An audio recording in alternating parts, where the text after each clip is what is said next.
Bonsoir et bienvenue sur Vox Live, votre émission de débat où nous décryptons les enjeux du continent. Ce soir, cap sur la République démocratique du Congo, alors que le M23 continue sa progression. Le Conseil de sécurité de l'ONU a pour la première fois pointé directement du doigt le Rwanda pour son soutien à la rébellion dans une condamnation officielle datant du 21 février. Pendant ce temps, la menace d'une avancée jusqu'à Kinshasa plane, mais ce conflit dépasse largement les frontières congolaises. Assiste-t-on à une balkanisation de la RDC? Félix Tshisekedi fait-il face à ses responsabilités? Pour y répondre, je suis entourée ce soir de Makaïla Ngebla. Bonsoir. Bonsoir Soukaina, merci. Journaliste politique, ancien conseiller à la présidence tchadienne et défenseur des droits humains. Merci d'être avec nous. Merci à vous. Face à vous, Maki Oumed Gaba. Bonsoir. Bonsoir. Vous êtes représentant de l'Alliance républicaine pour le développement en France vis-à-vis de Djibouti, mais également membre du DUP, donc la dynamique unitaire panafricaine en France. Tout à fait, merci.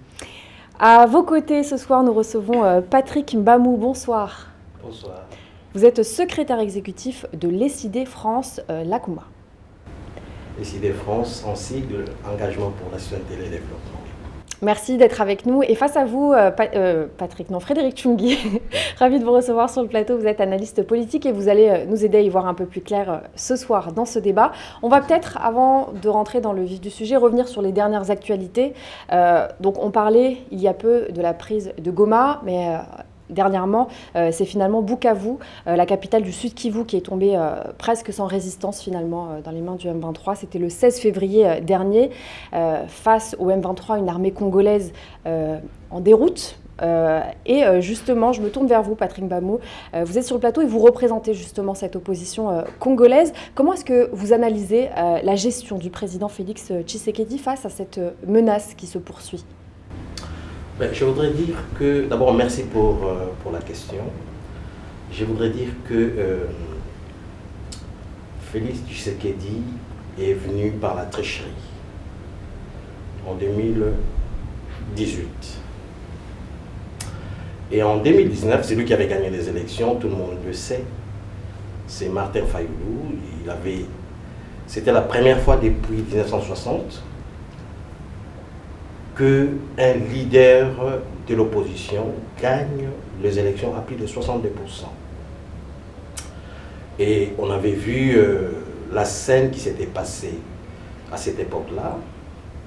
Félix Tshisekedi, avec Vital Kamerhe, se sont volatilisés à Nairobi pour signer un pacte que le peuple congolais paye le frais jusqu'à présent.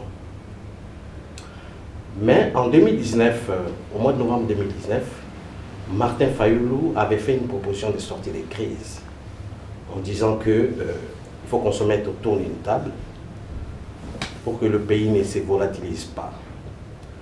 Puisque si les Congos souffrent jusqu'à ces jours, c'était à la suite du gouvernement d'Abiyarimana qui était tombé et le Conseil de sécurité avait demandé aux Zaïre de l'époque, auprès de Mobutu, de laisser un couloir pour que les Rwandais ne soient pas décimés dans sa totalité. Et c'est ce qui a été fait. La population rwandaise s'est réfugiée chez nous dans l'Est et nous payons le frais jusqu'à présent. On aurait pu sortir de ces gouffres en 2018, mais malheureusement, Félix nous avait trahis. Et nous payons le frais, comme je viens de le dire tout à l'heure, jusqu'à présent. Mais il n'est pas encore tard puisque le pays est en train de partir.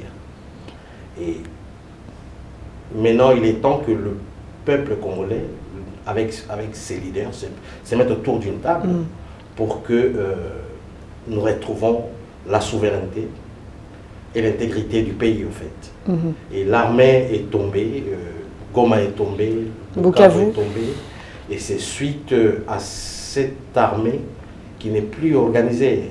Un soldat qui est au front, qui a fait une semaine sans manger, comment est-ce qu'il peut se battre?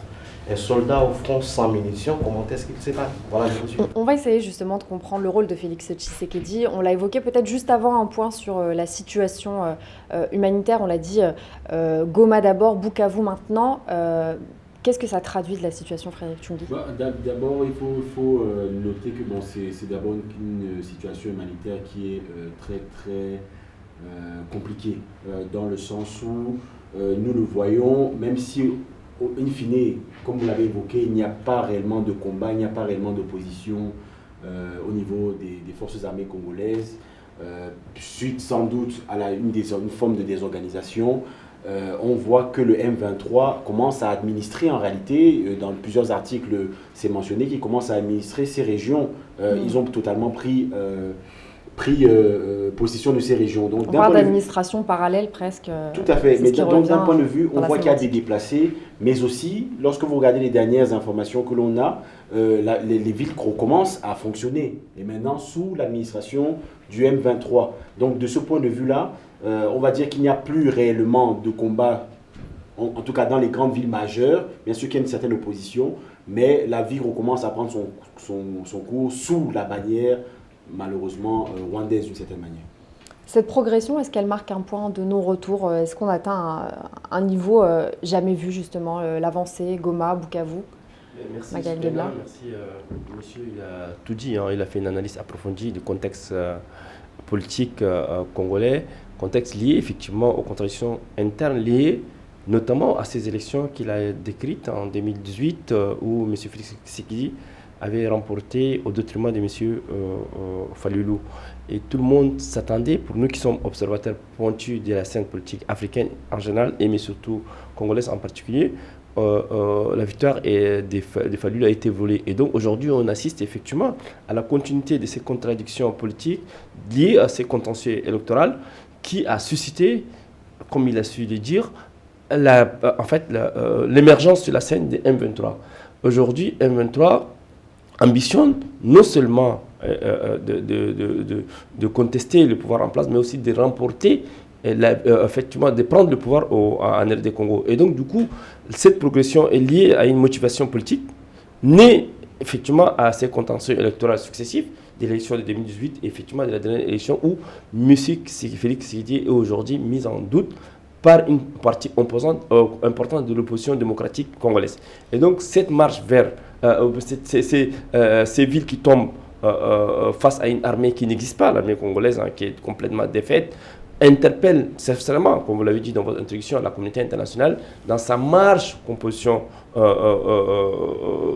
effectivement, qui sont indignés, mais c'est qu'il faut se poser la question, pourquoi on est arrivé là? On est arrivé là parce qu'effectivement, il y a un échec démocratique, un échec lié effectivement au processus électoral qui est complètement rejeté par l'ensemble des forces démocratiques congolaises. Aujourd'hui, l'option armée est une option qui est devenue inévitable, même si aujourd'hui la RD Congo accuse le Rwanda d'être derrière le M23, mais aujourd'hui on arrive à une situation où la marche vers Kinshasa est, de mon point de vue, inévitable. Maki, quelle lecture faites-vous? Oui, moi je voudrais revenir un peu sur la définition du M23. M23, M, pourquoi M23 23, pourquoi M23, comme tout le monde le sait, mais l'oublie un peu, c'est quand même un accord de paix qui a été signé un 23 mars 2009 entre les rebelles de l'époque et le gouvernement congolais.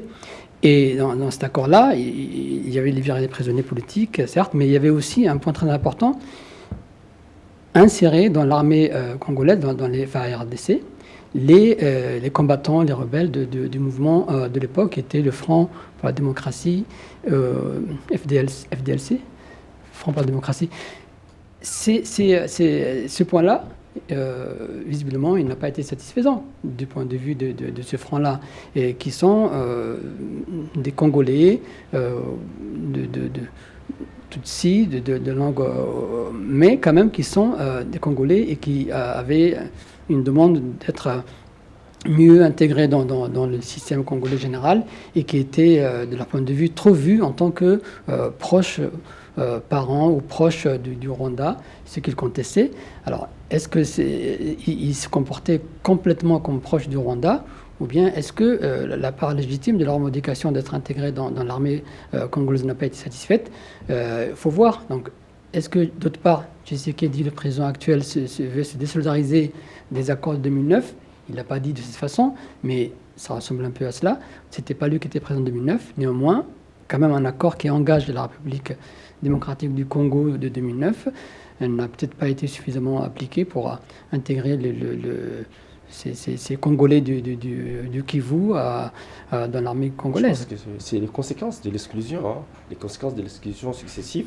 Si aujourd'hui l'M23 a décidé de faire en fait marche sur Kinshasa, c'est parce qu'effectivement il y a Nanga qui est parmi eux, qui était le président de la commission nationale indépendante de l'élection au Congo et qui aujourd'hui se retrouve du côté des M23 pour effectivement faire parler la voix d'une partie de Congolais qui se voit exclue. Maintenant, la question qui se pose, c'est que la question qui se pose, c'est un peu le découpage et c'est les conséquences de la crise au Rwanda qui a affecté le Congo. Or, on aurait dit, l'ensemble des acteurs auraient dû trouver une solution pérenne, durable à des crises liées effectivement à des pays voisins, limitrophes donc, du Congo, le Rwanda et le Burundi, qui sont retrouvés au Congo, qui est un grand pays où l'immensité de ce territoire et même de l'ère du Congo lui pose problème parce qu'en fait, l'inclusivité des populations de part et d'autre, aujourd'hui, reste un défi majeur. Alors, juste, excusez-moi de vous couper. Non, moi, je ne pense pas personnellement, bon, je ne vous rejoins pas lorsque vous dites qu'il y aura une marche de Kinshasa. Je ne pense pas que ce sont les ambitions du M23. Moi, je pense que les ambitions du M23, c'est de sécuriser la zone du Katanga, du Kivu, etc. Essayer de la sécuriser pour pouvoir continuer à extraire. Donc, ce sont plus aujourd'hui des questions économiques qui réellement poussent le M23 à agir comme ils agissent pour pouvoir... On rappelle que les sous-sols sont très riches et que... la mise sur les richesses. Et deuxièmement, je pense que vous avez parlé tout à l'heure des accords de 2009. Je pense qu'aujourd'hui, on n'est plus réellement dans ça.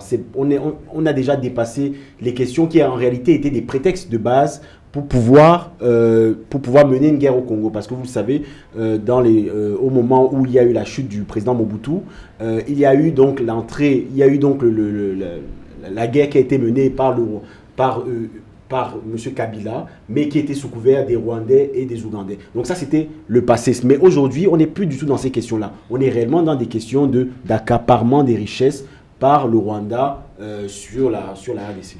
Patrick Babou, je voulais réagir. Je voudrais un peu éclairer la lanterne sur l'historique du M23. Le M23 c'est un mouvement qui a été défait par Kabila. Et c'est lui qui l'a ressuscité, c'est Félix Tshisekedi. Absolument. Et Félix Tshisekedi, arrivé par la tricherie en 2018, il avait invité les leaders du M23 en RDC, à Kinshasa. Ils ont passé 14 mois. Et n'oublions pas que UDPS, le parti cher à Félix Tshisekedi, faisait partie du RCD Goma, la branche armée qui avait aussi sévi dans l'Est à l'époque. Et en invitant le M23 pendant 14 mois, logé aux frais du trésor public, et c'est comme si il y a 2 ou 3 braqueurs qui se disputent du butin. Et pendant 14 mois, ils n'ont pas eu, ils avaient signé des accords dans l'obscurité. Et Félix n'avait pas respecté, et ces gens-là sont partis. Et dans l'entretemps, on avait parlé de Corneille Nangaa qui a pris les armes contre le peuple congolais.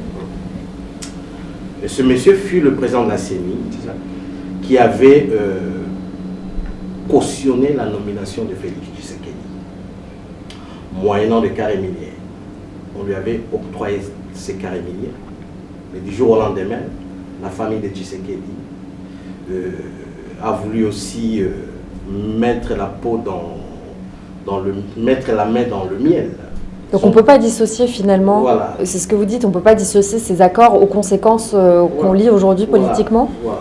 On ne peut pas dissocier, puisque la promesse a été tenue que, arrivé aux affaires, j'aurai mes carrés miniers et puis je fais mes affaires.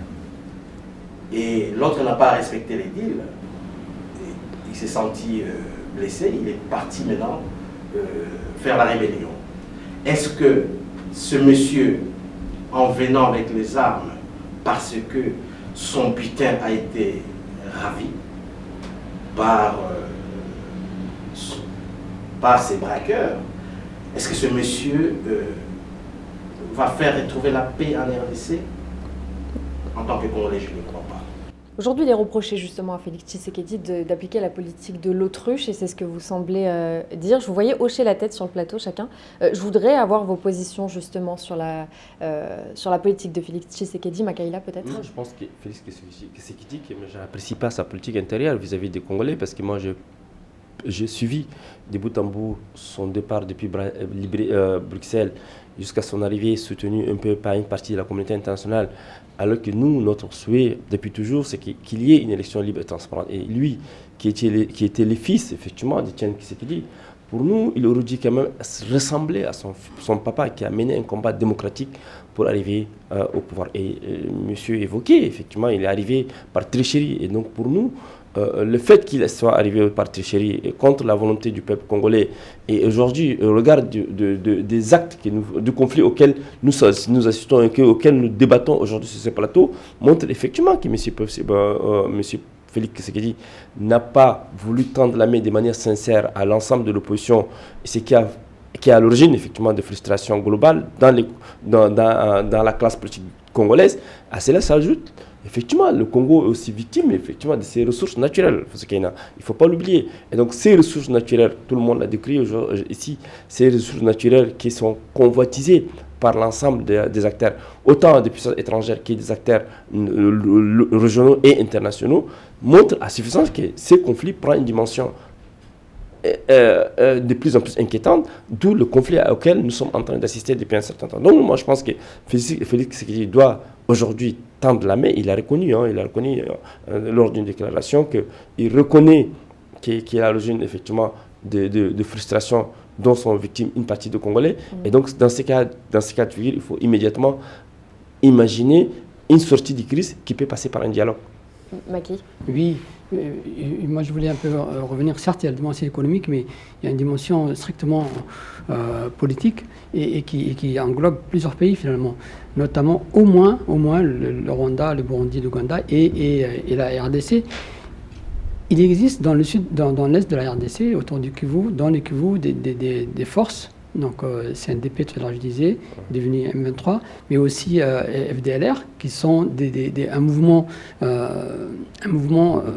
accusé d'être rwandais, et ils veulent plutôt soutenir la démocratie au Rwanda historiquement, mais ensuite ils se sont implantés plutôt dans le sud Kivu, dans le Kivu.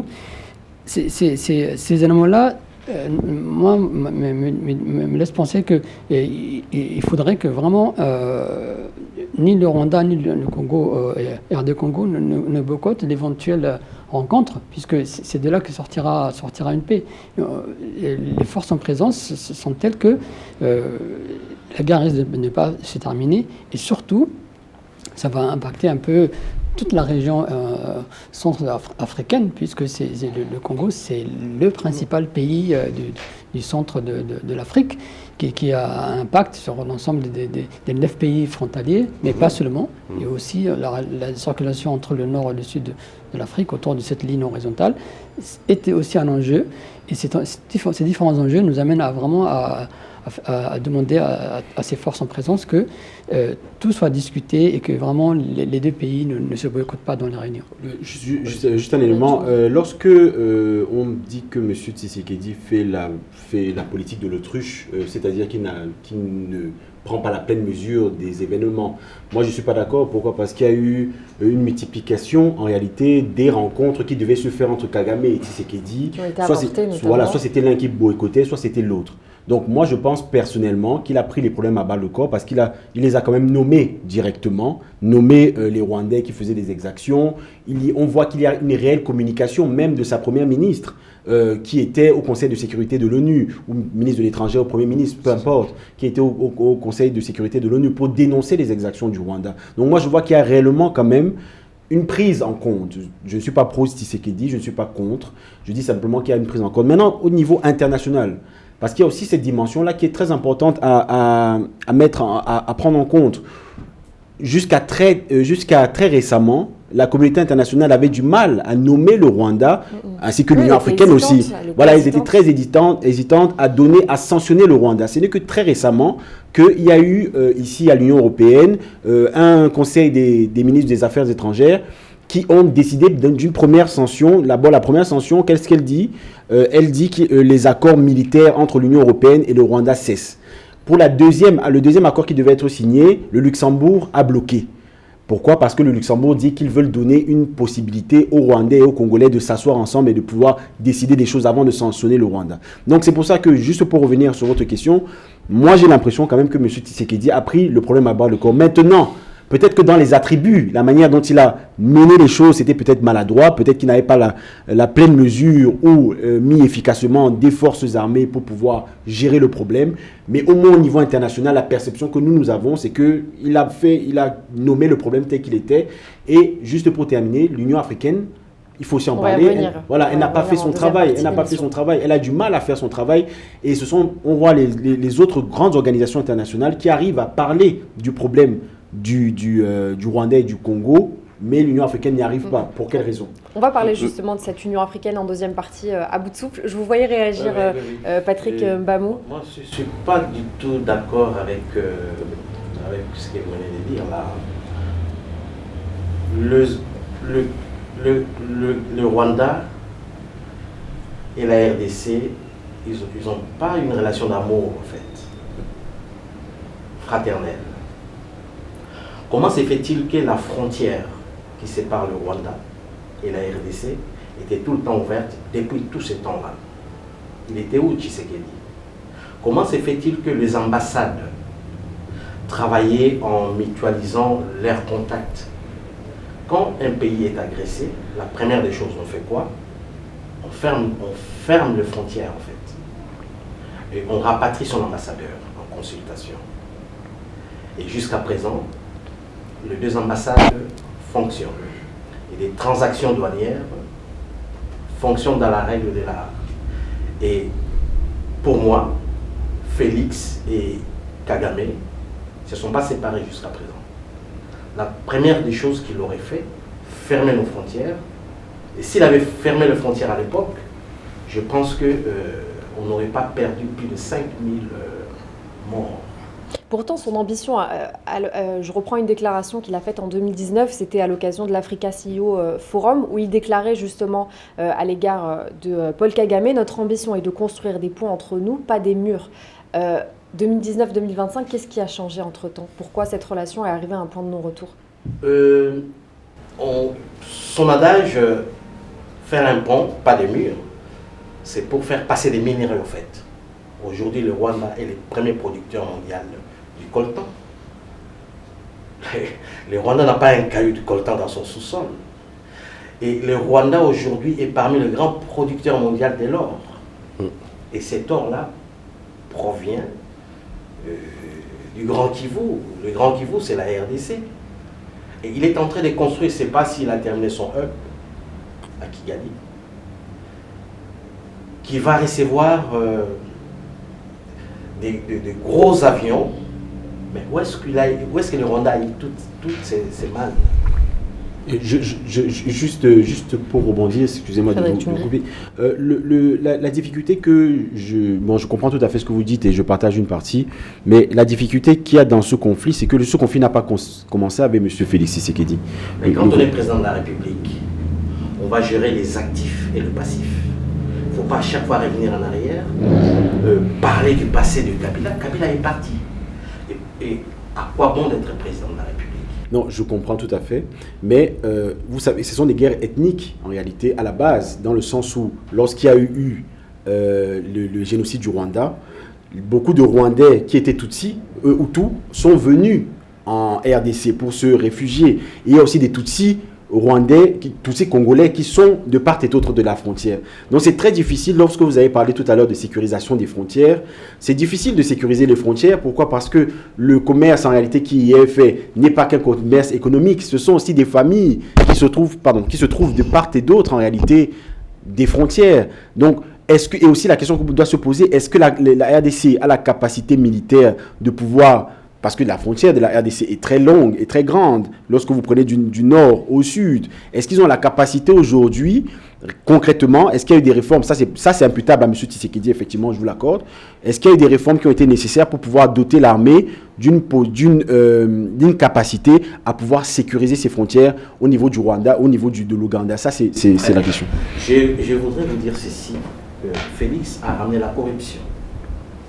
La corruption qui est devenue un cancer incommensurable en RDC. Je peux vous citer, je ne sais pas si j'ai ce document ici sur moi, comment est-ce que, non je ne l'ai pas ici malheureusement, comment est-ce que Félix, avec ces gens qui sont venus d'Europe, maintenant nous qui sommes de la diaspora, nous faisons la honte de la RDC. Mais on nous met dans le même sac au fait. Et pourtant, nous qui sommes de la vraie diaspora, on est restés au fait. Je n'ai jamais vu un monsieur qui a volé, qui a lapidé la Banque centrale avec plus de 100 millions, condamné à 20 ans de prison, et demain, ce monsieur se retrouve dehors, et ce monsieur est à la tête d'une grande institution qui est l'Assemblée nationale, qui est maintenant le président de l'Assemblée nationale. Et pourtant, ce monsieur traîne derrière lui des casseroles qui vaut des millions de dollars. Et dire que Félix, avec Kagame, il y a eu une rupture, moi je ne vois pas ça. Moi, je pense que M. Félix Tshisekedi est quand même, il est quand même responsable de beaucoup de choses à un niveau intérieur de son pays. Les détournements massifs, on l'a dénoncé plusieurs fois. La justice congolaise est une justice instrumentalisée au profit du pouvoir en place. L'armée est une armée de business, parce qu'en fait l'armée congolaise, depuis toujours, telle que nous la connaissons à l'époque, sous Mobutu. Non, sous Mobutu, d'abord, c'était une armée redoutable, une armée représentative de tous les fils du Congo. Maintenant, l'armée congolaise est effritée, complètement défaillante, tribalisée. Et merci de m'avoir ajouté. Et donc, nous sommes arrivés dans une situation où il ne faut pas nier la responsabilité d'abord locale de M. Félix Tshisekedi. Il a dit, quand quelqu'un qui vient de la diaspora avec des valeurs universelles qu'il est censé porter et défendre. On arrive à une situation où il a inculqué dans l'opinion publique congolaise, effectivement, des valeurs qui sont tout à fait aux antipodes de ce qu'il défendait quand il était dans l'opposition. Donc aujourd'hui, je pense qu'il a la responsabilité de Paul Kagame. Effectivement, Paul Kagame a saisi une opportunité qu'il exploite. Et tout à fait, c'est un opportuniste, M. Kagame. Et donc, du coup, aujourd'hui, une situation où la communauté internationale, moi, je pense qu'elle doit aussi reconsidérer, au lieu de condamner, reconsidérer son approche dans l'analyse globale du contexte politique interne et sous-régional du Congo pour aboutir à une sortie de crise consensuelle. Sans cela, je pense qu'on va arriver à une crise enlisée et souveraine. Et c'est pour cela, excusez-moi, c'est pour cela nous Congolais, nous peuple congolais, nous souhaitons que l'initiative prônée par nos pères spirituels, le processus de Kinshasa, aboutisse. Que nous nous mettons autour d'une table, qu'on se dise la vérité, qu'on se réconcilie. Absolument. Et puis qu'on parte de l'avance. Sinon, c'est l'enlisement. Voilà. Et en attendant, on va évaluer dans la deuxième partie d'émission justement le rôle des institutions africaines et de l'UA qui est souvent taxée d'impuissante, qui arrive un petit peu à bout de souffle. On va voir justement ce que la nomination du nouveau président va pouvoir changer ou non. On prend une courte pause, on revient dans un instant sur Vox Live. Merci d'être avec nous. Le débat se poursuit. On l'évoquait en début d'émission. Les condamnations pleuvent, notamment celles du Conseil de sécurité de l'ONU. Il y a eu très récemment, dimanche dernier, le chef de la diplomatie britannique, David Lammy, qui a appelé au respect de la souveraineté et de l'intégrité territoriale de la RDC en condamnant une nouvelle fois l'avancée du M23. Et face à cela, dans ce contexte, on se demande quel est le rôle justement de ces institutions africaines. Macky, je me tourne vers vous en tant que panafricaniste notamment. Comment est-ce que vous expliquez l'inaction des institutions africaines et je pense à l'UA notamment? Oui, c'est une question intéressante. Je pense que nous serons nombreux à réagir. L'Union africaine a le rôle effectivement de travailler à la résolution des conflits en Afrique, entre les pays africains. Et là, en l'occurrence, c'est typiquement en Afrique, au centre de l'Afrique, que la problématique se pose. À ce jour, le président de la commission de l'Union africaine, même s'il n'est pas tout seul à faire le travail, c'était un certain Moussa Faki, tchadien, qui avait été placé qui avait été soutenu en tout cas pour être élu par l'ancien président Déby. Et l'analyse que faisait à l'époque Idriss Déby de cette situation congolaise n'était pas de nature à favoriser un règlement politique, puisqu'il fallait imposer un système de prébande, un système d'économie autour de la Congo démocratique. Congo démocratique est vécu comme un pays, comme une grande assiette où chacun doit pouvoir se servir de tous les côtés. Et le Tchad, en tout cas le président Déby, n'était pas absent de cette situation. Donc Moussa Faki n'a pas apporté de règlement.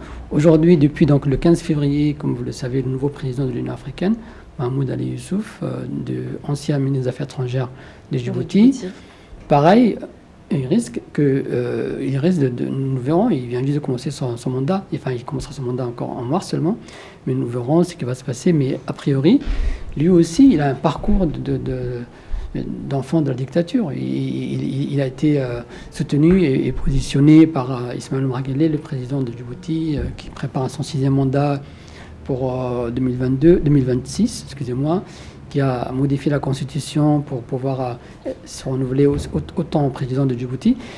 Si le soutien au nouveau président de la Commission de l'Union africaine provient de personnalités telles que Idriss Déby et telles que Ismaël Omar Guelleh, alors il y a peu de chances.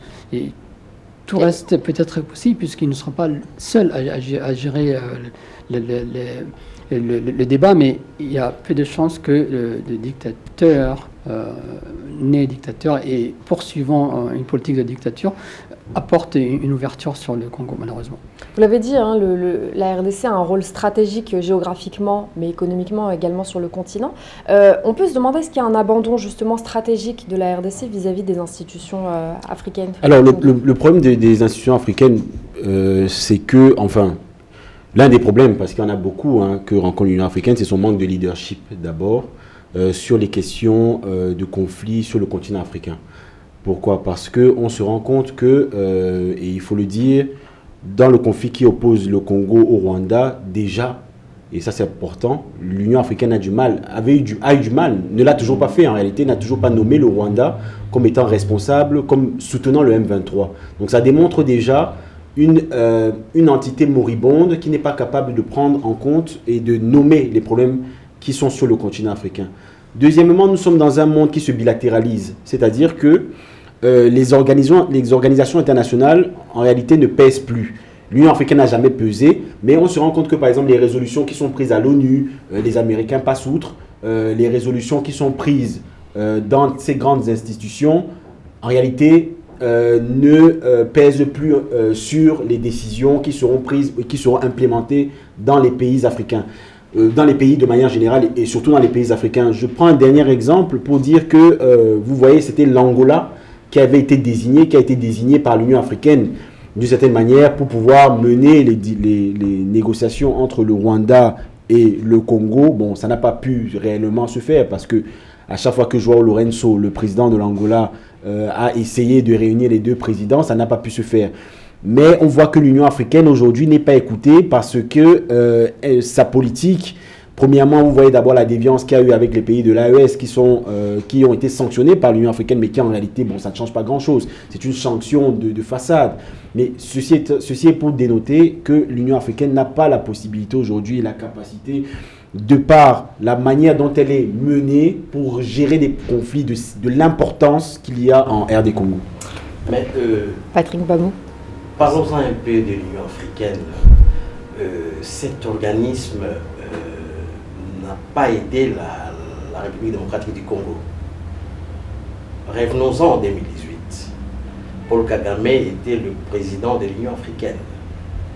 Fayulu en tête des élections, il a demandé à ce que la promulgation soit suspendue. Dans l'entretemps, il a favorisé la tricherie. Lui, étant président de l'Union africaine, a laissé faire les choses, en fait. Donc, l'Union africaine avait cautionné cette tricherie, bien que Yves Le Drian avait dit que c'était une compromission. Moi, je dirais une compromission à l'africaine. Parce qu'il n'y a jamais eu de compromis à l'africain. C'était une compromission à l'africaine. Et c'est passé à l'as, au fait. Si l'Union africaine avait voulu résoudre ce conflit, elle l'aurait fait plus tôt. C'est ce que vous dites? L'Union africaine aussi a sa part des responsabilités. Et il ne faut pas se reposer, justement, on parlait des institutions internationales et des condamnations un petit peu dans le vent parce qu'elles ne sont pas forcément suivies de sanctions du Conseil de sécurité de l'ONU. Est-ce qu'on ne doit pas justement compter sur des organisations continentales ou sous-régionales aujourd'hui pour la résolution de ce conflit?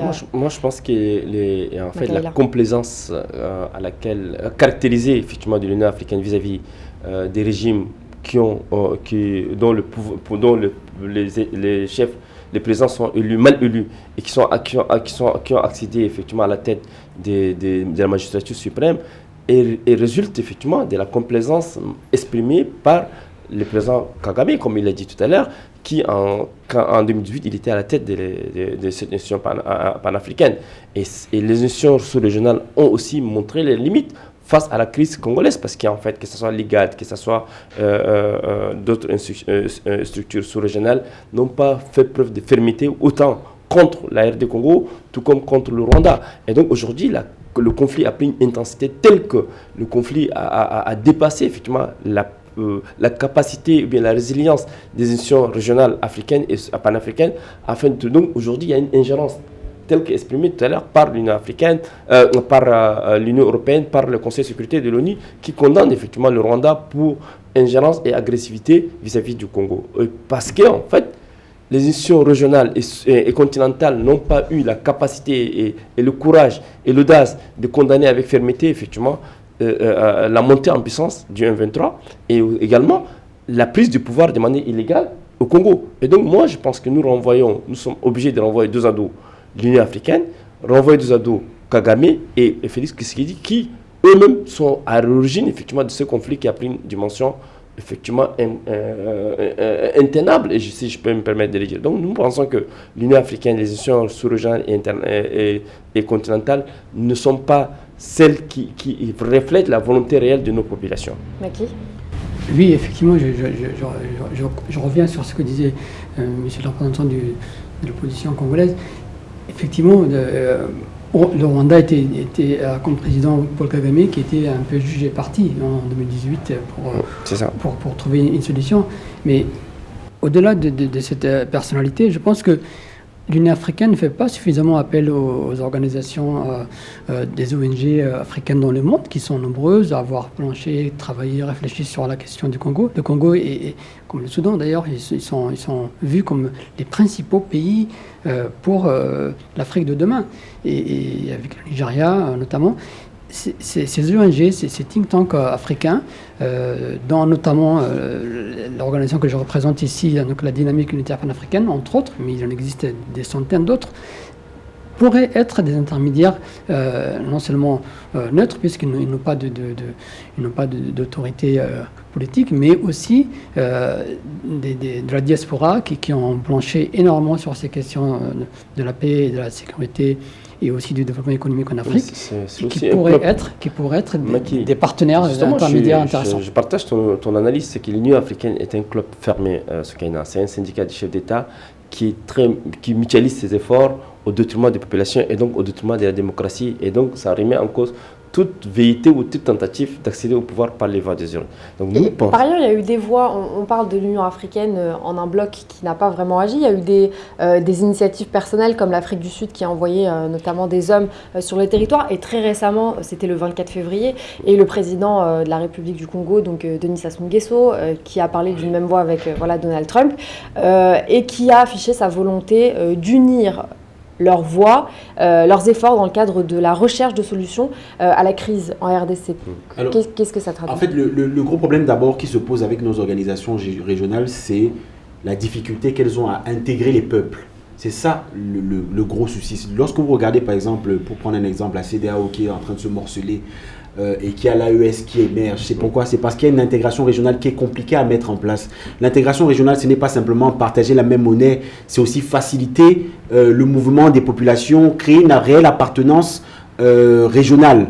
Non pas uniquement dans son pays, mais vraiment, je me sens congolais, mais aussi faisant partie intégrante de la SADC, par exemple, ou au Cameroun, je me sens vraiment partie intégrante de la CEMAC, parce que j'ai une éducation qui me permet de voyager de libre circulation, mais aussi d'apprendre de ces différents pays qui constituent ma zone, comme par exemple l'Union européenne avec les changements, les Erasmus, Schengen qui facilitent. Donc en fait, c'est déjà ça le problème de base que nous avons avec nos entités régionales, c'est que lorsqu'elles vont se positionner pour tel et tel conflit ou essayer de donner des directives, elles seront court-circuitées par les pays concernés. Pourquoi? Parce qu'ils n'ont pas les attributs nécessaires pour pouvoir, par exemple, mettre en place une force d'intervention qui irait au Congo pour pouvoir remettre en place, c'est-à-dire remettre de l'ordre en réalité dans cette région-là, ou pouvoir réellement se projeter et avoir un leadership où les pays se sentiraient réellement en dessous et l'organisation régionale au-dessus pourrait, c'est-à-dire chapeauter un plan pour pouvoir mettre en place une paix durable. Aujourd'hui, on n'en est pas là. Et pour maintenant, à un autre niveau, l'Union africaine devrait être en réalité le chapeau qui chapeaute entre tout l'ensemble de ces organisations régionales-là pour pouvoir leur donner les attributs nécessaires à la gestion des conflits pays par pays dans leur zone. On en est très loin. Je voudrais enchérir aussi ce que vient de dire mon co-débatteur. La RDC est devenue un fourre-tout des organismes internationaux. C'est vrai. L'Union africaine, normalement, devrait jouer un rôle des régulateurs, en fait. La RDC fait partie de la SADC. Du jour au lendemain, Félix Tshisekedi va signer des accords avec la communauté de l'Afrique de l'Est pour intégrer la RDC dans cette communauté-là. Et au jour d'aujourd'hui, on ne sait pas à quel sens c'est voué, en fait. Nous avons les armées de pays de l'Afrique de l'Est. Dans l'entretemps, nous demandons aussi à la SADC de nous appuyer. Donc, le Congo est devenu un centre où tous les pays peuvent venir se battre. C'est la régionalisation, en fait, du conflit. C'est ça. Voilà. Donc, du coup, la participation, vous l'avez dit, hein, la participation des pays comme l'Afrique du Sud qui perdent côté en faveur des RD Congo, l'Ouganda qui s'élance du côté de l'autre. Effectivement, si l'Union africaine avait fait preuve de fermeté dès le départ, et si les organisations sous-régionales ont fait preuve aussi de fermeté vis-à-vis des deux parties en conflit, on ne serait pas arrivé à cette situation. Ça revient à ce que je disais donc, par rapport au bilatéralisme. Nous pensons qu'aujourd'hui, l'appropriation par la communauté internationale, vous l'avez cité, le Conseil de sécurité, on cite, je pense que c'est Macky qui a cité la diplomatie londonienne. Voilà. La déclaration de Donald Trump, quelle lecture on peut faire ça, au vu du passif justement de Donald Trump et de l'intérêt ou l'inintérêt plutôt qu'il avait vis-à-vis du continent, qu'est-ce qu'on peut faire comme lecture justement cette association avec Denis Sassou Nguesso? Oui, madame, on voit midi à sa porte, en fait. Quel intérêt pour les États-Unis? La RDC devrait se relever de ses blessures et aller de l'avant. On n'a pas à compter aux États-Unis, on n'a pas à compter à l'Union européenne, c'est à nous, peuple congolais, de se mettre autour d'une table. Fils et filles du Congo, on se met autour d'une table, vérité et réconciliation, et on dit voilà, on va aller de l'avant, laissons ces gens-là. Ces gens-là, ils viennent par les intérêts en fait. Pourquoi aujourd'hui, justement, les États-Unis portent de l'intérêt à la République démocratique du Congo? Les États-Unis ont toujours porté ses intérêts à la RDC. Les États-Unis a toujours pris le Congo comme son bassin minéré. Nous avons des minéraux rares, de terres rares en RDC. Et au jour d'aujourd'hui, si je peux le dire, la Belgique était le sous-traitant des États-Unis. Donc le Congo n'a jamais été colonisé, si on voit dans la règle de l'art, le Congo n'a jamais été colonisé. Depuis 1960, nous vivons de guerre en guerre. Moi, je suis né 2 ans avant l'indépendance. Je n'ai jamais connu la paix. Donc, c'est au peuple congolais, à nous, peuple congolais, de nous réveiller pour dire que voilà, trop c'est trop. Comment est-ce qu'on va léguer ce pays-là à nos enfants? De prendre le relais. Oui, je crois que la chance du Congo, du RD Congo, c'est quand même sa dimension géographique et économique. Si ce pays-là, si cette région d'Afrique avait été, par exemple, une colonie française, on aurait assisté à 25 pays. Et ça serait pire, ça aurait été pire, ça serait 25 pays qui seraient infonctionnels. Aujourd'hui, nous avons un grand pays qui, certes, doit régler ces problématiques tout seul ou avec des partenaires. Néanmoins, c'est un acquis que le Congo, demain, ça sera un pays aussi important que le Nigeria, que l'Afrique du Sud, que l'Algérie, que l'Égypte, pour que l'Afrique aille vraiment de l'avant. Et ça, c'est un acquis pour l'Afrique. Le Congo, c'est une fédération des tribus, en fait. Nous avons plus de 450 tribus. On n'a jamais vu la tribalisation comme on est en train de le vivre à ce moment-ci. Et ce peuple-là est divisé, en fait. Mais nous, les soucis, on va se réconcilier. Il n'est pas encore trop tard. On va se réconcilier autour d'une table, comme je l'évoquais, je l'évoquerai encore tout à l'heure. Félix nous a divisés, en fait. Vous voyez, au Rwanda, il y a 2 ethnies, les Tutsis et les Hutus, et ces 2 ethnies ne s'attendent pas. Moi, je peux vivre avec quelqu'un du Kasaï, je peux vivre avec quelqu'un du Katanga, je peux vivre avec quelqu'un de l'Équateur, du Bas-Congo. Il n'y aura pas d'animosité. Mais ça, c'est une chance que le ciel nous avait donnée. Donc, on va garder ça. Moi, je pense que monsieur relève une question récurrente sur l'ensemble du continent africain, la tribalisation des champs politiques. Et on devait, nous, en tant qu'Africains, réfléchir que la diversité devait être un atout. Le Congo doit son existence à la volonté de tous les Congolais de faire ensemble un pays pluriel qui s'accepte dans sa diversité. Maintenant, à ce qu'il y a, c'est que cette diversité est remise en cause, malmenée par les pouvoirs, par les dirigeants qui eux-mêmes instrumentalisent les leviers ethniques dans l'intention effectivement de conserver le pouvoir au détriment d'une tentative d'alternance, même par la voie des urnes. Donc moi je pense que les Congolais doivent transcender les clivages ethniques, transcender les clivages religieux s'il existe, et transcender tout ce qui peut les opposer et de faire ensemble que le Congo soit uni et indivisible. Si c'était ça notre volonté. Maintenant, pour revenir à votre question sur l'ingérence effectivement des Américains, face à cette situation, face à l'inaction de l'ensemble des acteurs internationaux, moi je pense que les États-Unis peuvent peut-être jouer leur partition. Pourquoi? Parce qu'ils ont un rôle au Congo. Ils ont un rôle également, ils sont très proches du Rwanda. Et donc, moi, je pense que c'est un acteur qui va peut-être ramener à des meilleurs sentiments tous les partis protagonistes, dont le Rwanda et le Congo. Si les États-Unis ne se mêlent pas, je crains qu'effectivement le conflit prendra une autre dimension à laquelle personne ne peut maîtriser. Effectivement, bon, ce que vous dites, mais c'est dommage. C'est dommage qu'on en arrive là et qu'on souhaite que les États-Unis fassent de l'ingérence en réalité pour pouvoir régler ce conflit. De médiation. Et je partage tout à fait ce que vous avez dit tout à l'heure, c'est-à-dire dans le sens où les États-Unis ont toujours été présents au Congo. On l'a vu avec l'assassinat de Lumumba, ils étaient impliqués. La chute de Mobutu, ils étaient aussi impliqués, etc.